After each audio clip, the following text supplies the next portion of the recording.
here we go with episode 5 of a Podful of Saints Series 3 for the 2021-22 season. This has been recorded on Thursday, the 2nd of September, with myself, David Tavener. Over there in the white shirt is Lee Wood. Good evening, everyone. Good evening. And in the, he's got a proper blue and yellow one on today, Jake Ellacott. Hello, everyone. Hope you're well. You couldn't care less. Come on, Jake, be honest. I'm not a monkeys. Absolutely not a monkeys. As long as they're watching, that's all you're worried about. As long as that's all we want. We're only in it for the money. That's right. Okay, might as well go home now then. We've got 2 games to review, and we've got 1 to preview, and we'll probably find some other bits to chuck in there as well. First of all, I think we should say thanks to everybody who's passed on very kind words about the one we did with Steve Clark last week. He came across so well. It was a pleasure to do, wasn't it? It was brilliant. He was so engaged. You could tell he had so much love for his time with the club and still does, and the supporters as well, and it's brilliant. And as you say, some brilliant feedback on social media, including from Les Cleaveley, superb, Peter Risley as well. So yeah, thank you to everyone, and hopefully we'll do more of the same in the future. Muddy wasn't happy being slaughtered about the Carshalton game again, but, you know, we can't change history, Muddy. We try. Right, let's get on with our review, starting with last Saturday, at home to Welling United. Jake, you only went for a 3-1 win, but you also used the word easy, and you were spot on. Yeah, I think it might be one of the easiest games we have of the season, to be honest. It was a stroll in Clarence Park, wasn't it? It was, 3-0 up inside 12 minutes, a hat-trick from Jeffers. Probably could have been 8 or 9 in the end. And yeah, Welling were just one of the poorest sides we've seen at the Park in a long time. Of course, we have to compliment the Saints. You've got to beat what's in front of you, and they were extremely clinical in the way they put the game to bed anyway. It was, it was beyond doubt within a quarter of an hour. Probably should have scored more, and I think that'll probably be Ian's only concern from that game. But yeah, easy, comfortable 3 points, and it gets us on the board. Jacob, how many more footballing cliches do you want to sort of squash into like 5 minutes of that? That was absolutely outrageous. Goodness me. Let's face it, Welling were cack, okay? And let's face it, we could have had a lot more. I mean, Jeffers could have had 5 or 6 on his own. Akinola, although he got his goal, wasted 2 or 3 glorious opportunities. But as Jake said, they're the worst side we've seen down the park for some considerable time, yada, yada, yada. They were rubbish. They were in big time trouble, Tavs. I mean, they're not Welling have always been a well-drilled side. Not a spectacular side, but under sort of King in particular, been hard to beat. They are in big time trouble. We're only 3 games into the season, and they are the whipping boys. But as Jake said, we played some good football. I actually quite like the fact that we didn't take our foot off the pedal either, really. We could have sort of strolled through the game 3-4-0, but no, we were sort of kept going towards the end, and that sort of intensity is going to serve us well. It's funny, isn't it? You move on 2 days, and they beat the previously unbeaten Concord Rangers 2-1. How on earth did that one happen? And also, you say whipping boys, Lee. I'd dare suggest another club just down the road, Hemel Hempstead, maybe. But that's just me. Yeah, they're still going. Yeah, apparently so. Hello, boys. Oh, dude. We might touch on them later. We don't want to put the boot in too early, Jake, do we? No. Speak for yourself, Tavs. Right, okay. Going into the Welling game, Ian Anderson made 3 changes. Zane Banton, Hugh Dawson and Callum Adebayi shoved down to the bench. David Noble came in as captain. Alex Langshaw came in for his hat-trick at left back. And Johnny Goddard came in. I'll start with a youngster, Lancashire. He came in at left back, which meant Tom Bender went into the middle, which of course is what we said should have happened years ago. Ian very much got that right, and it was an excellent debut for the youngster, wasn't it? Yeah, he was brilliant at the back. And I thought for me the whole team looked so much more well balanced. It made a lot more sense to me, the formation and who was playing where. And yeah, Lancashire was superb. So was Devante Stanley at right back. But everyone in the team was brilliant. But I talked about this with Lee on Monday. David Noble in midfield once again. He just made it look so easy, even at the age of 39. Just so comfortable. And of course, Welling gave him time in the middle. But he was able to do a job. And I thought as well, John Goddard, we saw some better from him as well on Saturday. And yeah, it was really good, especially from Lancashire. And yeah, no complaints at all from any performances from me. Changes, Lee, the right ones, weren't they? Absolutely. Lancashire, I thought, loved to tackle, which I thought was absolutely excellent. And I thought what was really excellent also was his discipline. You know, to come into a well-established side already, he could quite easily have been sort of dragged out of position. But no, he was really well disciplined. He knew the game. He knew his plan. He knew his role. Loved to tackle. Didn't do anything particularly fancy, but he didn't need to because he was part of a collective unit there, which was playing really, really well. I suppose being 5-0 up is always going to sort of help you get through a game. But no, really impressed. And Goddard, I think, again, we've seen flashes of what he can bring to that equation as well. Tom Bender's got to stay inside, hasn't he? With whoever his partner may be. Is that the sort of same inside as Ralston Gabriel, or sort of central defensive inside? Shots fired. Goodness me, bloody hell. What have you been drinking, mate? Oh, dear. He's played the Ralston card nice and early there. Dave, you are totally right. We said it a few weeks ago, didn't we? You need to get Tom Bender in the middle there, you know, to try and shore up that defence. And it's worked. And it is no surprise, is it? So, you know, we know what he can do at centre half. We saw it a lot last season. And I think we said we needed that commanding figure in the heart of the defence that we had with Coloxy last season. We haven't had it until the Welling game. And yeah, it's good to see the defence starting to get there now. We do need another David Noble, don't we? He got a dead leg before half-time Saturday and he went off early in the second half. He wouldn't have been fit for Monday's game, but he even admits himself, games coming along that fast, he is unlikely to make them. So it looks like he's just going to be a Saturday player this season. Who have we got who can play like him? I mean, to be honest with you, though, Savs, if he's happy to be a Saturday player, that's good enough for me because that's when he can sort of do the most good. I think we've all said collectively over the course of the last 3 or 4 weeks, we need to strengthen the midfield because the games aren't, you know, they're going to become thick and fast.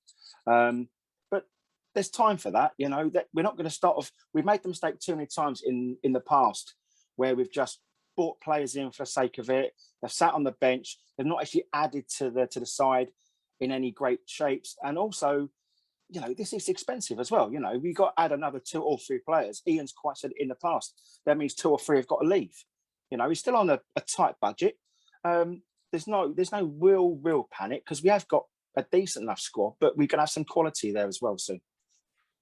You mentioned Sean Jeffers' hat-trick earlier inside the first 12 minutes. I think it's the quickest the City players had a hat-trick win a game. A lot of people will remember Steve Perrin having won in the opening 16 minutes at Lewis when we won 7-1. Steve Oliver scored in that time as well. But beyond that, and he could have had more, but good thing about him, most of his shots go on target. Romeo Akinola, I think you also mentioned, he could have had more. He got those 2. He's got to get more shots on target still, but hopefully this is the start for him and it'll give him a bit more confidence.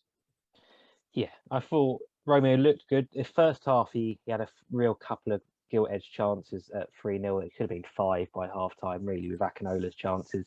But he's improving. I think last season we didn't see much of him at all. I was quite surprised he stayed on, considering how much football he didn't play last season. Barely used. But he's really come on. He's looking better. He's connecting well with Jeffers and Weiss and the rest of the midfield. And I think Ian really does seem to believe in Romeo, which I think helps him a lot. And, you know, I think a lot of supporters this season would have been shocked to see him start all the games that he has. But Ian believes in him, and I think that's helping him. Right. Gate has given just under 900. So that's a good gate, obviously. Smoke there, Tabs. What's all that about, mate? Well, it didn't look anything like the one we had on Monday at Tonbridge, which looked pretty much the same to most people. It was 100 less, but there you go. Well, we might as well move on to Monday now, mightn't we? We suspected that was going to be tough. I had a good win against Hungerford last weekend, which was our first win of the season. And I thought first half, they looked a very decent side. We went in 0-0. We'd barely had a sniff of goal. But our defence was superb. We barely let them have a clear shot. Michael Johnson may have had crosses and whatnot, but I thought we shut them out really well. I agree, yeah. It was, yes, they had quite a lot of ball and they had quite a lot of huff and puff, but it was all in front of us. You know, they didn't have the quality or the players to sort of get in behind or play intricate through balls. So we were content to a certain degree to have them in front of us. But again, we don't really want to be letting teams have that much possession. I suppose because the better teams will just take us apart. They had one or two good chances and we had one or two ourselves, but we can't be letting teams have that much possession, not at this level, no matter how bad you are, because ultimately we will come undone sooner or later. But that said, second half, I thought we improved. We got the ball down really well. We got out wide quickly. You know, we got our better players on the ball. We got our quality. We got our game-winning players on the ball earlier. And we scored a fantastic goal. Goddard, that was a superb finish from a quality player. But obviously, you know, things evolved from there. But yeah, in terms of the playing side of things, I was impressed second half in particular. Jake, that's your first game of the season. What do you make of it? Oh no, Angel's second game. I can only echo what Lee said. First half we defended well. It was a pretty quiet game generally. Like you said, Tonbridge had a lot of ball, but they didn't look overly threatening. And second half we did really improve. I think speaking to a lot of Saints fans at halftime, they really wanted Ian to get some attacking impetus going, and they did provide that in the second half. And like I said, really worked goal. Sean Jeffers had a really good chance as well. Good save from him. And it just, second half, even though first half wasn't overly uncomfortable, second half, I didn't feel like Tonbridge were providing much of a threat at all. And once we went 1-0 up, I wasn't particularly concerned about them equalising. It's interesting. Ian made 3 changes again from Saturday. Romano Akinola went out. David Noble obviously went out injured. And Mitchell Weiss was dropped for the first time this season, put on the bench. In came Liam Sol, back came St Banton, and Dave Dijou started as well. A tough call, some of those ones. Liam Sols, first of all, he won't like to be reminded of his first 2 touches where the ball rolled under his foot and out for a throw. But it took a while to get into the game. Yeah, I think that's to be expected, isn't it? He's barely played at all so far this season. Same for Zane, where he hasn't played a huge amount. I think Dave Dijou is actually a bit of an unsung hero from Monday's game. Playing at the back, you know, doing a brilliant job defensively. And Dave has always been superb for the Saints whenever he plays. We love Big Dave. We love Big Dave. We love Big Dave. And again, on Monday, he showed that real quality that you can just chuck him into a random game. He hasn't played for most of the season, and he does a superb job. So, yeah, I think we expect a lot from Liam Sol. You know, we saw what he could do a couple of seasons ago, even though his chances were limited. And hopefully his chances won't be so limited this season. Just got to get him on the ball, I think, and hopefully not miscontrol it. I thought Dave Dijou was in midfield most of the game. Quite possibly. Barely watched He plays where he wants. He plays where he wants, Tabs. Yeah. It confuses us. It's going to confuse the hell out of the opposition.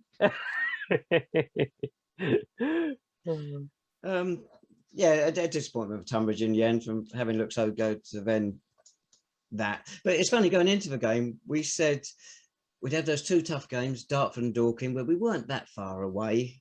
And it came good over the weekend. We said, if we can pick up 6 from these, we'll have a better idea where we are. And we probably would have got the win on Monday if the game concluded properly. So we look as though we're going to be challenging, don't we? We might not be going for the title, but we're certainly going to be up there for the playoff places from what we've seen over the last 2 games. One of the key words that, I mean, the fans that went on the train, we were just talking about continuity more than anything else. You can't have a result like you did against Welling if you're not going to get something from the game at Tonbridge. I mean, we were on for another 3 points, which was great. But I think it's the performance on the back of being battered in the first half, which was more pleasing because we stuck at it.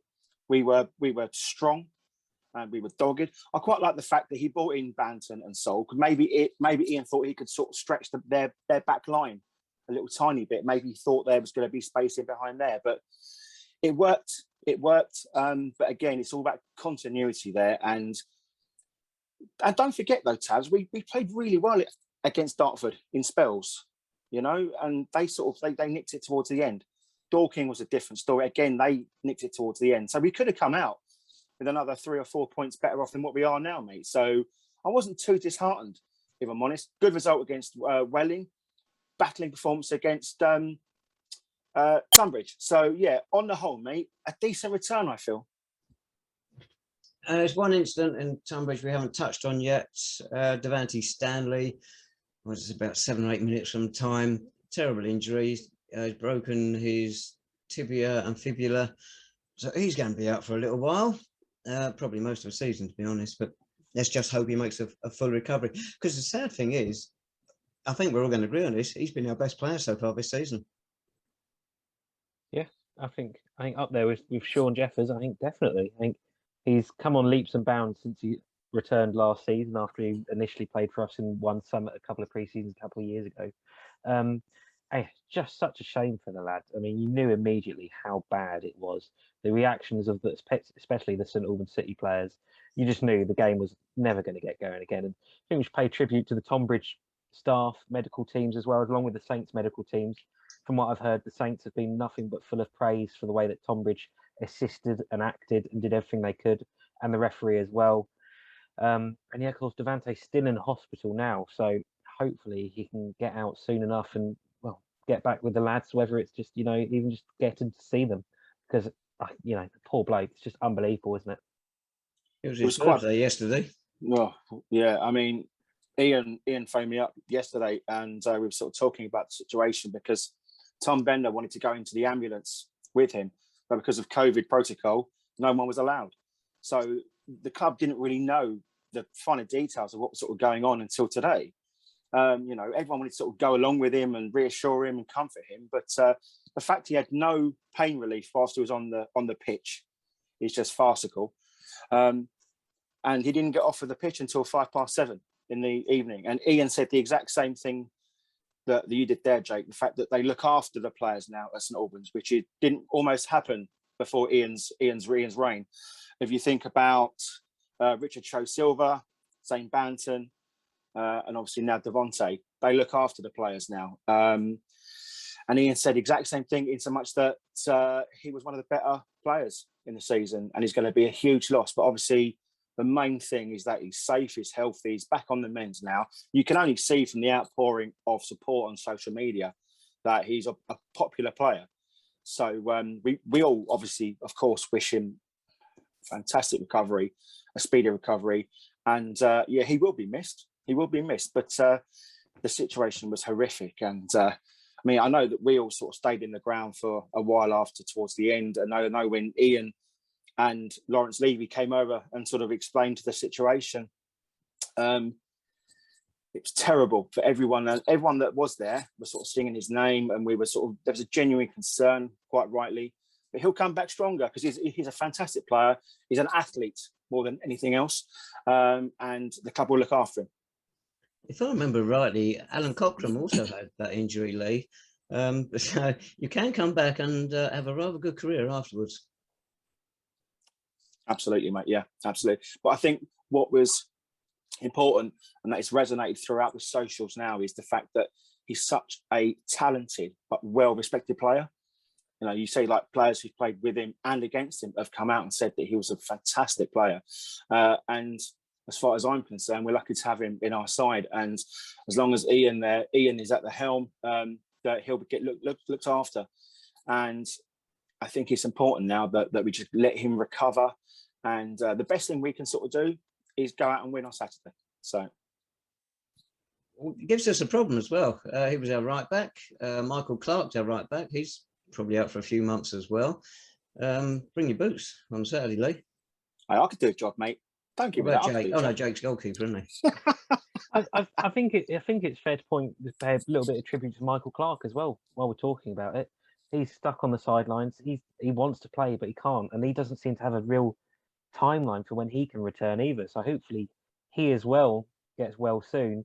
But as you say, Ian's got to find someone really before Saturday, because thinking about the only other person I suppose would be Dave Dijou. He's played at right back a couple of times for the Saints. We love Big Dave. We love Big Dave. He'll do a job anywhere, but you can't imagine Ian will want to play Dijou there for the next couple of months. He'll want to get a right back in, but it's going to be tricky. But then Ian's got enough contacts. I'm sure he's been on the phone a lot this week already. Well, you've stalking him or something, don't you, Jake? I've got nothing else to do this week, Dave, so may as well. Yeah, one would imagine there could well be somebody in place by the weekend, either loan or signed. Erskine Smart. Smart. That's been smart, mate. Get his number. Needs a bit more experience, I think, first. Actually, talking of former City players, we touched on Hemel earlier. How's their season going, Jake, by the way? Not well, I don't think. Apparently they conceded 6 on Saturday, Monday, which doesn't sound... How many? 6, apparently. Yeah, but don't they get a point? Because it was 0-0 at half-time. That's the main thing, really. 0-0 half-time, that's the real bit of... As long as they tried, fellas, that's all that matters. As long as they tried hard. James Colocci went from us to them, as we know, a few weeks ago. He got taken off at half-time Saturday and didn't feature at all Monday. He's probably quite pleased he didn't. It's funny, isn't it? Because we said last season he was one of our best players. Yeah, I think I feel for him. He's gone into him. No, you don't. You couldn't give him monkeys. That's not what. Listen, mate. That's not what you were saying on Monday. And you got absolutely battered. You were marketing right off. I'm really surprised because Hemel have got a huge amount of injury problems. They've got 12, 13 players out. They've got their management talking about. I watched their interview from Monday, saying that they need to get rid of players and get players in with the right attitude already. Yeah, get rid of the bloody manager, mate. If you start with him, if you want. Yeah, it's. I think it's a real worry for James that he's been dropped. He's not getting in, and I wonder how long he'll be at Vauxhall Road. To be honest with you, will he turn up at Hendon with Lee Allenton? Who knows? Well, we've got a game coming up Saturday, apparently. We're at home to Chippenham Town on non-league day, so the crowd will be a couple of thousand, no matter what. Is it non-league day? Well, there's no big boys football, is it? So we might as well claim it as ours, shall we? Yeah, mate. That'll do, isn't it? Chippenham, they've actually made a decent start. They've had one game called off because of COVID, I think it was. But they drew at Dulwich opening day of season. Since then, they won at Slough on Saturday. Or was it Monday? Whenever it was, Monday, I think. They beat Havant and Waterlooville 1-0. Now, that is a big result with Will Richards' goal. So they've made a good start. Only one goal conceded. Yeah, I mean, it's going to be really difficult. Chippenham, they always are tough.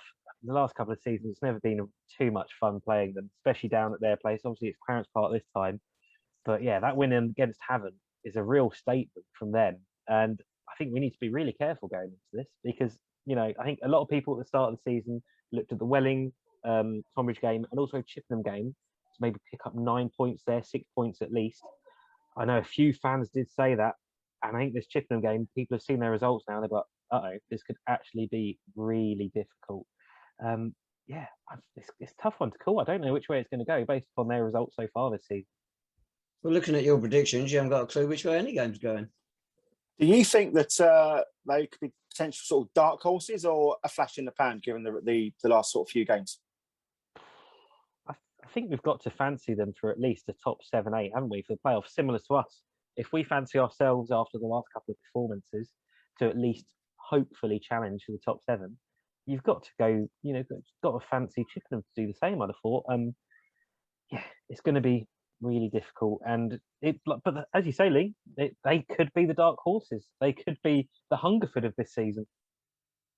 We did them 3-0 last time out down the park, but they've actually got a very good record against us, particularly down at Harden Hewish Park. Do you want to make a prediction for that while we're here? Not really. Yes, you do. You're dying to. Oh, mate. 2-1 City. I'll go 3-1 again for a hope of the repeat of the last scoreline. Is that an easy 3-1 or a harder one? Harder. It will be harder. Do we get a prize tab for all these predictions, mate, that we're getting right or not? Which one did you get right, Lee? I'm working on it, mate. Trust me. You're getting the team names right. You don't get a point for that, though. I don't even get those right, mate. Talking to Clarence Park, it seems like the Welling game, sort of paying on the gate, controversial, seemed to go down absolutely fine. No, they didn't pay on the gate. Yeah, they always pay on the gate for Welling. By card. Oh, sorry. It's cash, Jake. You won't remember. You're too young. We used to have something called cash, which you could use at Tonbridge to get in. They took it quite happily. The system still works. It's brilliant. The days of you rocking up to a ground giving them like a Frotney bits house are long, long gone, mate. You want to get some plastic in your hand, mate. And, 15 blooming quid cash at Tonbridge it was. Oh, worth every goddamn penny, my friend. Worth every penny. I was cross a note number off. Saying that the card system did seem to work well, so there weren't any issues at all, and we didn't hear any complaints afterwards of anyone not being able to get into the ground. So I think because they've gone shopping, they've given up hope. Exactly. Also, good to see the boards outside Clarence Park finally got games on, haven't they? It's very exciting. Apparently so. Yes. Is the Chippenham game up there yet? Do we know? I haven't. Do you think we've checked, Dave? Oh. Is this little club listening to fans in Shocker? Or is this sort of how it's progressing now? Because that'd be brilliant. Novel idea. We want to sort of try and get that sort of rolling, mate. But you mentioned that card thing, Jake, and as we say, we did take cash at Tonbridge, but we're stopping it again in early October. Where's the logic in that? Isn't it October 9th or something around then? I mean, so. I think I read that it's to allow an adjustment period, isn't it? But I don't get why. After we've had the success of the Welling game, by all accounts, we've not heard any issues at all. Why not continue that? I don't see how it is an issue at all, because it is just one by the press release as well that was in the programme. Just said one turnstile as well, which is what we suggested. Just have one turnstile for it, and it worked absolutely fine. So I don't see why it does have to be pre-purchased. I don't see why you have to have one turnstile for it. The idea is to welcome as many people as possible to Clarence Park, not to make it awkward for them, but hey-ho, from a different era. Well, hopefully, if it continues to be a success and fans can keep talking about, maybe tell the trust how they feel about it, that maybe there is a hope that it can keep going with a little bit of fan feedback, because we've seen already this season, the club does seem to be slightly more receptive to it this season, which is good. And hopefully, if fans do feedback on issues like this, they might be able to change it or go with it. It was good to see that explanation in the programme, but I haven't seen it on the website anywhere. Haven't seen it digitally anywhere else. So, you know. But there isn't an explanation, Jake, of why they're not taking cash. That's the explanation I need to make. Anyway, is it possible to get gold time tickets and raffle tickets online to save buying them on the day down the park? Don't think so. We're being cynical now, David, aren't you? We're being very cynical now. That's unlike you as well. Well, if it's £1 for old geezers to get in for the youth game, which is the same as it is for a raffle ticket, what's the difference? Yeah, true. One's run by the trust. Yeah, okay. Dave, did you go to the youth game on Tuesday, by the way? Sorry? Did you go to the cup game? I went to Harpenden with Tim Petty and Willie. Oh, but anyway, the youth won, didn't they, in the FA Youth Cup on Tuesday, 4-2? They won 4-3. One down in 30 seconds and 1-4-3 against a team I never heard of, funny enough. Strangely. Anyway, yeah, it's good. Good win. They're on their way. Yeah, it's good to see them getting wins again. And we keep touching upon this every week at this point, but the youth and development sides really do seem to be growing and kicking on now, which is really good to see. So hopefully they get another good run. And I think it was over 200 at Clarence Park on Tuesday night. So it said. Yeah, keep getting Dave, so cynical. No, that's what I said. It said 200, yeah. This is so unlike you. Oh, dearie me. Oh, dear. Wow. This escalated quickly. Goodness, right, really okay. Did. Oh, yeah. So, what about our kit at Tonbridge the other day? We've got this first kit, which is almost our city colours. It's yellow instead of gold and blue. We're going away and when we're in this blue and white. At Tonbridge, of course, we couldn't. So instead of going back to our first team home kit, which probably hadn't been washed, we had a concoction of about 3 different kits, didn't we? Yeah, it didn't look too great to my eyes. And I did have my because you were absolutely hammered, mate. No, he was. Yeah, yes. It was disgraceful. And you should apologise for the fella in front of you who spilt half of your beer down the back of, mate. So... who was it? I mean, I probably meant it. There were a few contenders there, weren't there? Lee, how can he hit the bloke in front? It's got a big enough target with a bloke drinking it. Wow. Anyway, kit. We talked about kit. Okay, fine. No. Oh, yeah, we were, weren't we? Yeah. Yeah, I do agree. The concoction of kits on Monday was a bit unusual. And good to see friend of the podcast, everyone's friend, Tom Norman there as well. I mean, bring back Thomas. Tom Norman. Thomas. Norman. Thomas. Bring him back. Rocking around in his dad's suit. Love it. Good old Thomas. Whatever happened to him? He's at some small club on the south coast now, isn't he? Near Lives down- Whitehawk. Lives down that way, near Whitehawk as well, yeah. Very good. Yeah, Right, yeah. I think the barrel's been well and truly scraped, doesn't it? Thankfully. I think so. I think you started that, mate, when you mentioned Hemel, to be honest with you. So, hi, boys. Oh, dear. MLMC, the Arsenal of non-league football. Arsenal, right? Sorry, I thought you might. Right, so. Almost right, yeah. Jacob, give them the Twitter handle quick before they cut us off. It's at a Podful of Saints. Give us a tweet, give us a follow, give us a DM if you've got any questions, or if you've got any suggestions for guests you'd like to see us interview or have on, or any comments about anything going on at Clarence Park. And we've got email address as well, which will be in the description. And yeah, we're here to talk to. We don't have any friends. Please tweet us. Basically. Talking of guests, actually, we've got 2 lined up for the next 2 weeks, so it's looking good. And if it gets the same response as Clarkey, we'll all be happy. Well, Are you going to tell us who they are, Tabs, or we just got to like rock up and find In out? case they don't turn up, that's a worry. But Jimmy Gray next week. Hopefully. Hopefully. We go again. We go again. We go again. We get shat on 5-0. We go again. That's the one, Jim. No. Well, on that note, this is really degraded, isn't it? Take care, everybody. Well, should we say goodbye? Cheers, Lee. Cheers, Jake. Take Bye, care. everyone.